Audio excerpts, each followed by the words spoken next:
Welcome to the Money Savvy Parents Podcast, the podcast for parents to gain financial education to then pass on through the generations. I am your host, Laura, mother to 3 beautiful children and founder of a financial coaching business, Savvy Peacocks. Let's remove the taboo from money together.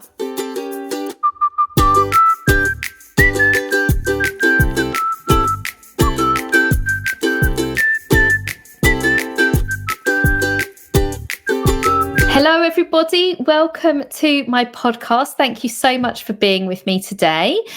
We are doing today a bonus episode, which happens on a monthly basis. And today I'm honoured to be interviewing the lovely Phill Jones, who is head of eBay Motors Group. And Phill and I, our paths crossed because I've been writing an article for an area of the group. And I would love to have the opportunity to be able to talk to him about his business experience with buying and selling cars, but also his personal experience as well. So welcome, Phill. Thank you for agreeing to come into the podcast and joining me. How are you today? Yep, very well. Thank you for having me. As we were saying just before, I am having some odd internet issues. So if it's delayed, it's just because I'm getting a bit older and the router is also aging rapidly as well. So bear with me. That's okay. It happens to us all, doesn't it? So what we had in common when we started talking, which we didn't even intend for this to be a thing, was that we both have 3 children and we've both recently moved to an electric car as well. So I would love to have the opportunity to talk through with you some of the things that we might have both experienced actually with our car buying journey, and maybe some of the things that you see within the job you do. So when you were on that journey of starting a family, did cars come into play for you? Was it something that you had to consider when you thought about starting a family? Yeah, definitely. And you know, having sort of run motors.co.uk in the past, I spend an enormous amount of my time on car search websites looking at cars. So I'm kind of always thinking about changing a car because it helps. And so, having children meant we went from a Lupo to a Golf. Having the second one meant that we went from a Golf to an A4. And I think it was a massive underestimation of the move from 2 children to 3 children and how that changes your car needs.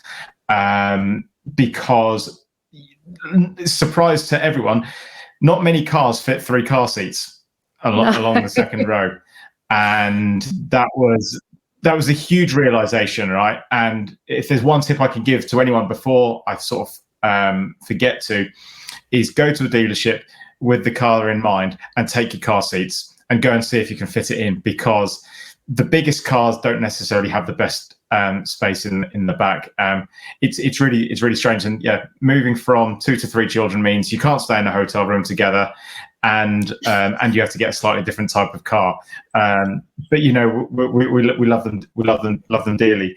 And as I say, yeah, as a family, we've just moved to plug-in hybrid for sort of the family kind of wagon. Which the children were really pushing us for. My kids are, I should dance this, so 10, 7 and 5. And they were really pushing us to be more environmentally friendly. It's amazing, even at that age, they're very much aware. And I've moved full electric for myself. And, you know, that's because I need a smaller car for work. But with the family and 3 children and the dog and I don't know, the 110 raincoats that go in the back of the car and the 64 pairs of wellies, you'd need something a little bit bigger. And the plug-in hybrid kind of helped to at least kind of reduce the guilt of those small journeys, you know, taking kids to football practice, going to Tesco's and the such like. Yeah, that's really interesting that they were pushing you for that sort of more the electric car thing. Where do you think that came from? Have they been talking about it at school, do you think, from an environmental point of view? Yeah, I mean, I would say my children are more enlightened around the environment than my parents. And I use that as a gross generalization, not just a slight on my parents. But they talk about it actively in school. And, you know, there's people like Greta Thunberg, you know, they're role models. And it's right. it's their world that they're inheriting. So I think it's really important that the kids are doing in that and making that push. I mean, Skoda got into it kind of a few years ago about realizing how important children were to the car making decision and making their dealerships more playful. But yeah, the children take it seriously. There's lots of us who kind of think that when we're retiring, our children and kind of our grandchildren would be saying, what have you done to the planet? So I think it's really important, and that will speed up the change in consideration. We see that through consumer stats.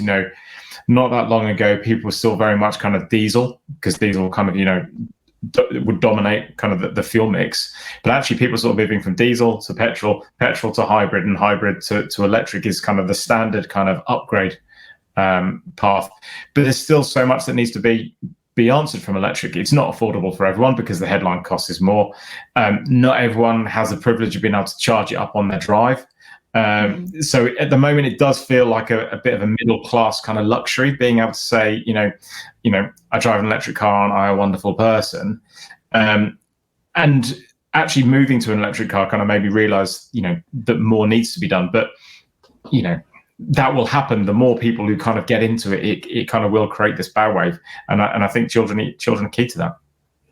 Yeah, definitely children are key to it because, ultimately, when they learn to drive, particularly the ages that our children are, the chances are it will be an electric car. I mean, I really hope that we're in a position where we move that far forward with cars, that the majority of cars are electric and that they're learning to drive in electric car. And particularly if we're going to teach them to drive and we've already got an electric car, they're definitely going to learn to drive an electric car. Although I might have a bit of a problem actually, because mine's an automatic. So that causes a different problem for them learning to drive.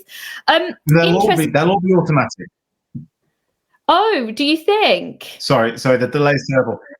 Yeah, so electric cars, the nature of the way an electric car is built means that it will be automatic. So again, a bit like we scream at our children to spend not too much time on their computers and more time on their handwriting. Well, that's not the future. The future isn't handwritten letters to people. The future is kind of computer. Yeah. And I think more and more we will see automatic cars. And so that'll be a big generational shift that, not having to use a clutch, I didn't know how to use a choke when I learned to drive, and it sort of faded away, and it'll just be an irrelevance. I think the car will be smarter at changing gear than we ever would be. Yeah, that's so true. Actually, I'd forgotten that I had a choke on my first car, which just doesn't exist these days, does it? So it'll be exactly the same. We'll be there as grandparents, and our grandchildren won't know what we're talking about. They won't probably have ever heard of a manual gearbox. Oh dear, fun times. So interested what you said about the whole going from 2 children to 3 children, because I had exactly the same. And obviously it depends on what age your children are and which car seats they're in. But there are so few cars that fit 3 car seats along the back. Why do you think that manufacturers haven't cottoned on to this yet? Because it's only a matter of inches. It literally just needs to be a few more inches and it would be a perfect fit in most cars. Yeah, I really don't know, because I've gone through the same experience myself, and there's lots of data out there, so you can sort of see the measurements. And I think I found one car where I thought it would take 3 car seats, and I've done the research to find the slightly narrower car seat, and then I lined them up, and then you couldn't get your hand in to actually put the seatbelt in. So it physically fitted, but you couldn't do the seatbelt up, which is not particularly useful. And I also got into that because I got quite interested in rear-facing car seats, which I think is an issue that doesn't get kind of talked about as much, because you'll move them out from the baby kind of a maxi cozy type thing and turn them around, and there's lots of countries which mandate rear-facing car seats until they're sort of 3 or until their legs kind of really start squashing, and it's a real challenge. Some cars don't have a tether point to put stuff in, so I guess the challenges probably come from the fact that not everyone has 3 children, and the pressure on the manufacturing the car has been to actually kind of make the side impact bars on the car sort of that much thicker. But it's really surprising, and I guess the only tip I really have is to take the car seats to the dealership or to whoever's kind of sending you the car to kind of have a look. I mean, yeah, one of my friends used to turn up on holiday with his wife sat in the middle seat, like this, with the twins either side, and and a 5-year-old in the front seat. So I think it's a reality. Yeah. I've definitely done that in the past. And aside from taking your car seats, I'd also take your children as well, because you just raised a really good point. Is it's not just the seats fitting in, it's do they fit in with a child on top of them that you can lean over and easily put the car strap on, because that's definitely a challenge for most families. And it's interesting that you say that not everyone has 3 children, because I don't know about you and your sort of network of friends, but in my network of friends, 3 children is becoming far more common than 2 children. In actual fact, there's quite a few families that I know that have got 4 or 5 children. And so therefore 3 is becoming the average. So maybe something is going to need to happen. I guess what you then do is you end up putting yourself into sort of the people carrier category, and you start looking like an Addison Lee taxi driver doing Heathrow runs with that many people. But again, that creates another issue, because those cars get bigger, and then you've got to park these cars. So you have the challenge of finding a car that will fit, you and 4 children in, and all your luggage, and then you've got to go and take it to Tesco's, and you can't fit in the spaces, or you have to park kind of further away from there. So it is really worth considering. And I certainly at times have bought the wrong car. Think I've done the research, and because of my job, like, I probably have to pretend like I know what I'm talking about, and I'm not a petrol head, but I do kind of go through the data, and then coming home and just kind of trying to pack the car for a trip to my parents or something, and going, yeah, I've bought the wrong car. The wheel arches were slightly bigger in the boot, or something like that. So I think you've got to take it to the dealer. You think about when going to a car dealer, they are there to help, but also their natural instinct is to try and move you through the sales process. And the one piece of advice I give is to kind of slow them down and make sure they understand what's really important to you.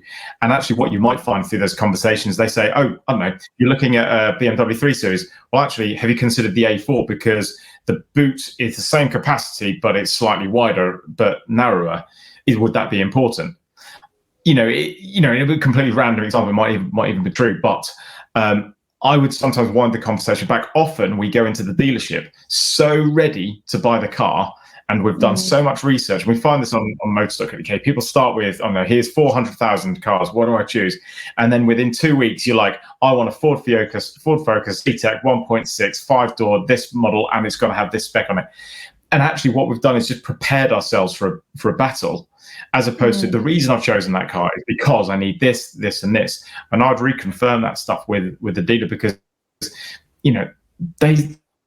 they know these cars, they know them intimately. We tend to try and like focus on one, maybe 2, and go, no, that's the one I want. Don't talk to me about anything else, because you're trying to sell to me.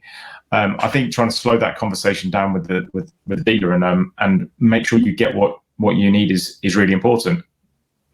And I think it means that you buy from the right person as well, doesn't it? Because if they can't slow that conversation down and they can't understand your needs, then they aren't really a dealer you should be buying from. I'm a big believer in people buy from people, and that I'm not going to invest any amount of money or make a large purchase like that with someone that doesn't know and understand my needs and wants to put those first. So I think that's a great way to sort of, as you say, slow things down and make sure that you're not only buying the right thing for you, but buying from the right person as well.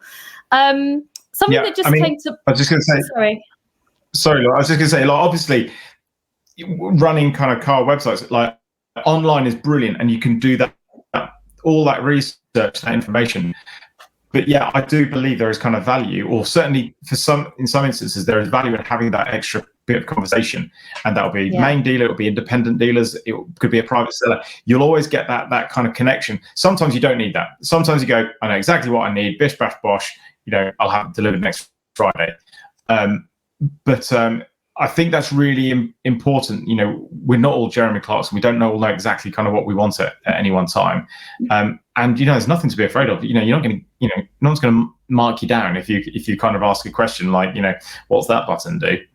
So Sorry. Yeah, definitely. So something that I thought of when you were just talking there is something that I've done in the past is I've either rented or borrowed the car from the dealer or the make and the model that I think I'm interested in and taken it for a few days, either whether I'm going to go away for the weekend or I've had it for a few days in my day-to-day life, so that I can really be sure that it's the car for me. Like you just said, that you've had instances in the past where maybe you've made bad purchases. And so I think renting it out first of all, or borrowing it, which I know a lot of the higher end dealers would be more than happy for you to do, just gives you that surety that it's going to work for you in a lifestyle. Yeah, definitely. Think of those peak stress situations. Yeah. I know. I remember being in France and hiring like a C4 Picasso, and it was brilliant. It just didn't look as big as our car at home, and it just like sucked everything in. It was absolutely brilliant, and I had never considered one, but suddenly from having a go and a play. But so think of those high stress situations. 3 suitcases, a pushchair, car seats, and try and replicate it.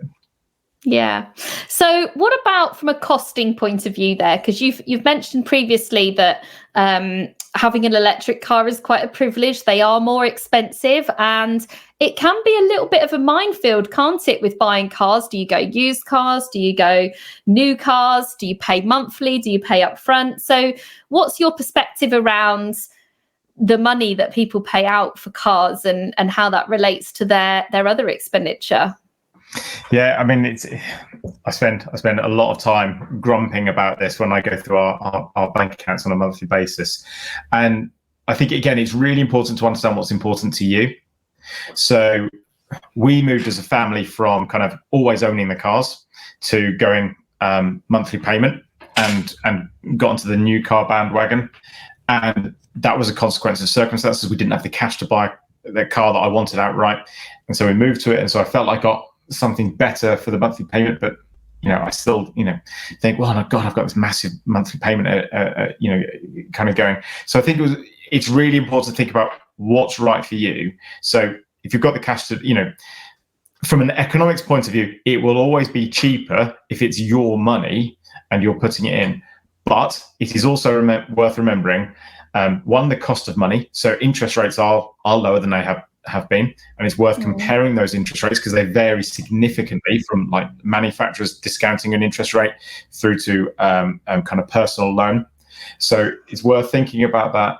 It's worth thinking about what you can afford on a monthly basis. Is then also worth considering the convenience. So with a newer car, it might come with a warranty, which means that you kind of got less exposure to those one-off bills as the car gets older.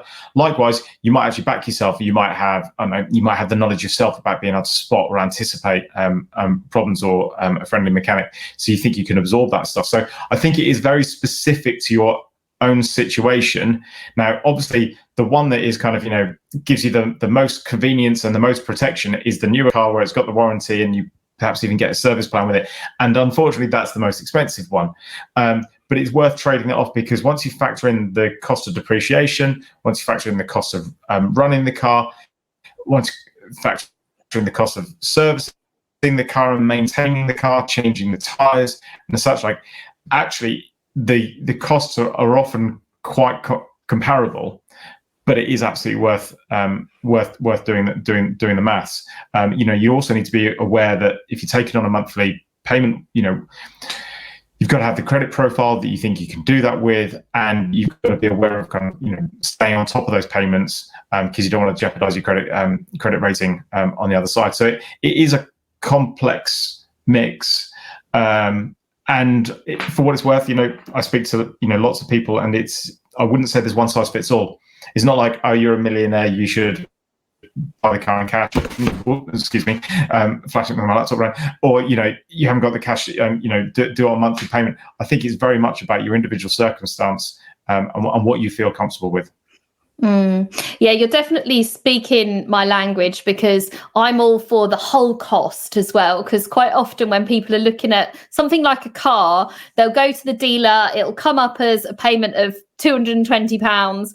but actually the monthly figure is very different because you have got to consider paying out for new tyres, the insurance, servicing, MOT, whatever it is that it might need over that period of time that you expect to have it.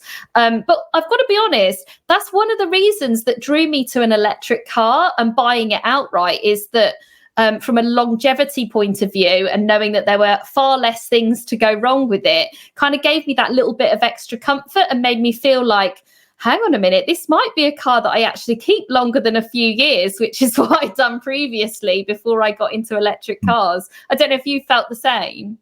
Yeah, I definitely did. And like I have a service plan on my car, so it's like an insurance package that kind of spreads the cost of servicing, and it's like fallen drastically because there's no moving parts in the car. There's no need for kind of oil and gaskets and all that sort of stuff. I mean, I don't really know if that's actually true, but that's what they tell you in the reviews. What I did find is that at the moment there's still a premium. You still have to do the maths because, I don't know, let's say the petrol version is £200 a month and the electric version is £300 a month. You still have to do the maths to kind of work back, right, I'm doing 10,000 miles a year, therefore I'm probably spending, £100 a month on petrol, and therefore, I'm probably net kind of the same.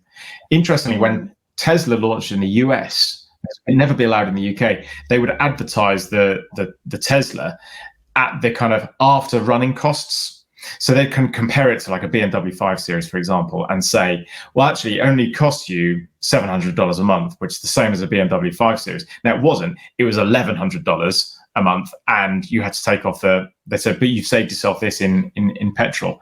So I still think we're at this point where there is that little bit of a premium, and you have to do the maths. And it's one of the things we're thinking about lots with Motorstock UK is how do you try and normalize that? How do you help guide people through that? So weirdly, I'm doing much less mileage than I used to for work.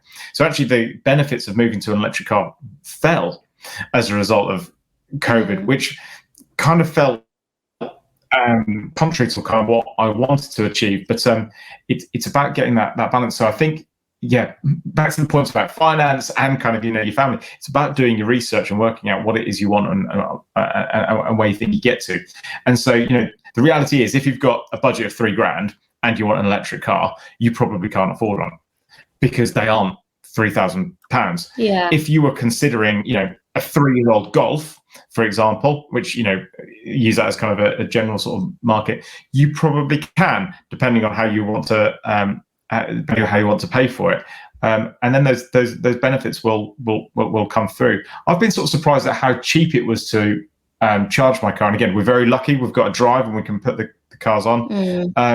It kind of feels about as expensive as putting the tumble dryer on, albeit. Yeah, have you worked out the figure? What do you think the figure is?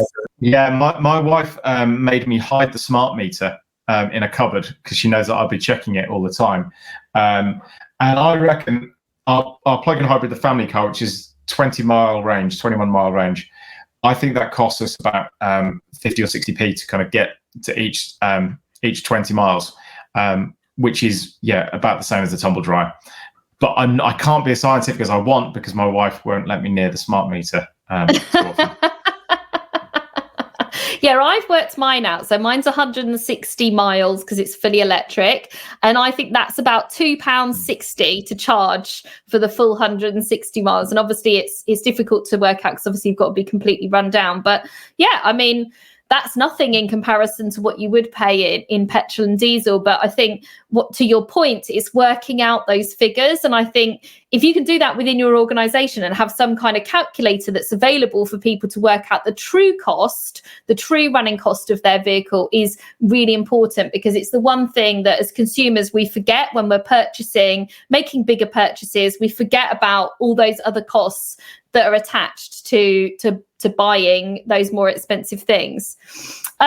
Something you just mentioned there about you're using your car far less than you thought. So I'm just wondering, I'm sure there are other people out there where their working situation has changed. Maybe they're working from home that bit more and maybe thinking, do we even need 2 cars these days? I've had this conversation quite a few times with clients. Has that sort of crossed your mind?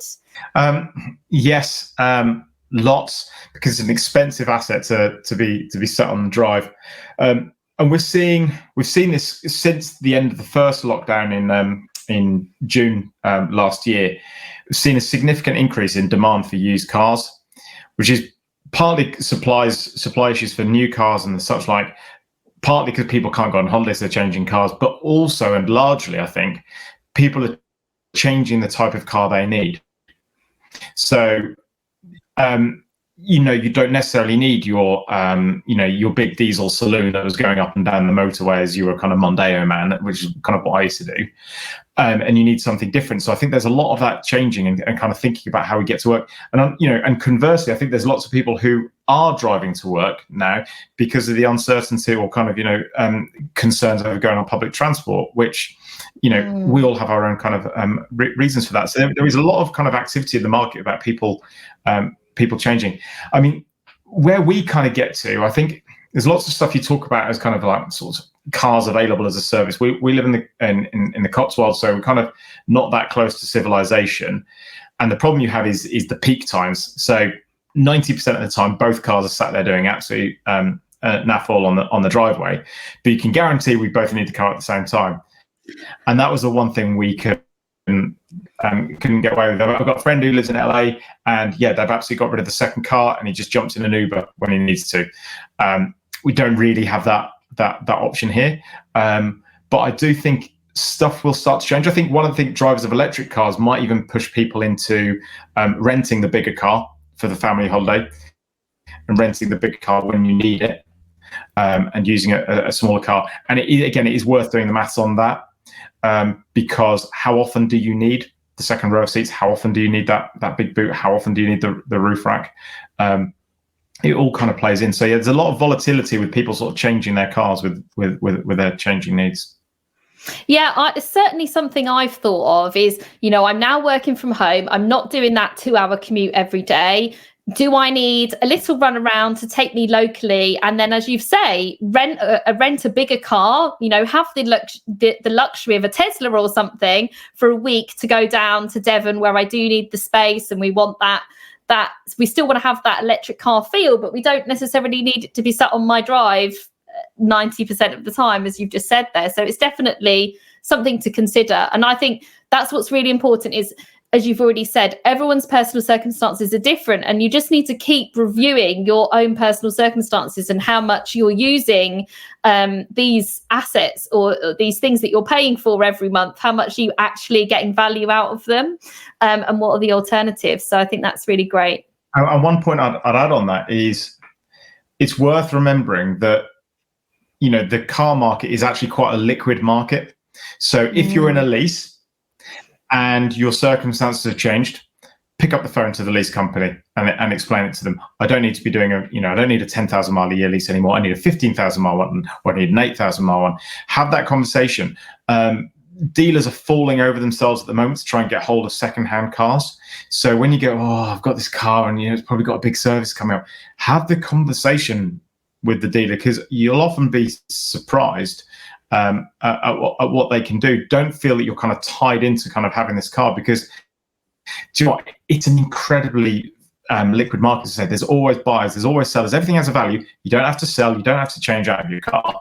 But you should be aware of kind of where you are. And I think one of the biggest kind of misconceptions is that I'm in a 4-year lease. I've got dealers would love to have a conversation with you during that, because like your mobile phone contract, they want you to go again. So there is always options. And certainly if your circumstances change, I know, you get a windfall, or kind of, you lose your job or something like that, just have the conversation, have it quickly, because, it's not worth risking your credit record over a car, because it's relatively easy to move on that. That's a real plus point to leasing a car, actually, isn't it? I similarise that to if you choose to rent a property instead of buying one. It's having that flexibility and that fluidity to be able to change it and change the circumstances as your circumstances changing. Because especially after the pandemic, none of us really know what the future holds. We don't really know what our needs and wants are going to be in 2 years' time, and so having that fluidity can actually be really appealing, can't it? So just give me something to think about, going back to leasing maybe. Well, I think, but even if you own it, there is always a buyer for these cars. That's really and there good are to always know. kind of sellers. And so, what's your, I don't know, you're going to take your 5-year-old Citroen to the VW dealer, they'll find a buyer for it because there's this enormously kind of complicated and sophisticated kind of remarketing network that sits behind it. And, everything, a bit like kind of shares all have their price. You can go on and find kind of, a spot price for a vehicle at any one time. And I think that's worth knowing. I know I've often felt like I was trapped into a car for a period. Again, I just have a conversation with the dealer. Do all your research online. Make sure you're kind of well armed, and make sure you know how to steer the conversation, because there are experts. We call them dealers, right? We don't call them retailers, which we probably should do. They're dealers because they buy and sell, and it's worth remembering that. I think you could say the same about every different element of our finances. I think it's the one thing that people forget. Open up the communication. Just because you're stuck in a deal doesn't mean that that's the deal and that's it. Open up that communication. Everything is open for negotiation, and you just don't know what's the worst that's going to happen. You have to stay with how it is, and there's no getting out of it. So it's always worth opening up that communication, I think. Thank you so much for your time, Phill, and everything that you've shared with us. I think we've had a real good rounded conversation there around loads of different elements of car buying. Do you want to just reiterate where people can come and find out about what you and your company do? Because I think that's really important that we can direct them in that way. Yeah, so I look after eBay Motors Group, which is an advertising service for dealers. So we help dealers advertise cars and get them to consumers across motors.co.uk, Gumtree, eBay, Parker's RAC Cars. So yeah, if you're in the market for a car, in the market for a car advice, I highly recommend you go along to motors.co.uk. We've got some really sophisticated search tools and hundreds of thousands of cars, and also really kind of powerful kind of section on kind of advice and reviews, including some of your own tips, Laura, which is very helpful, but also price guides on cars. The internet is a great tool. Make sure we use it. But I could think the one piece of advice I would give is that car dealers aren't as scary as we all think. Just make sure you can control the conversation, and and ask if you're kind of concerned at that final point. Do that. But in the meantime, have lots of fun online at motors.co.uk. Great. Thank you so much. And if there's anyone listening that is scared about dealing with a car dealer, please come and have a little chat with me, because I love nothing more than going to a dealer and having that negotiation and having that open conversation. So I'm happy to share any hints and tips, or do it for you if you want, because it's like one of my little hobbies. I love doing that. Thank you so much for your time. It's been great to talk with you. I hope everybody listening has enjoyed the podcast today, and we look forward to having you listening in again next week when we get back into our weekly episodes. Take care. Have a great day, whatever you're doing. Bye-bye. Thank you so much for listening to Money Savvy Parents. If you enjoyed today's episode, then please subscribe and post your money questions within a review for future episodes. If you want to learn more, then please join my Money Savvy Parents Facebook group or club on Clubhouse. Let's remove the taboo from money together.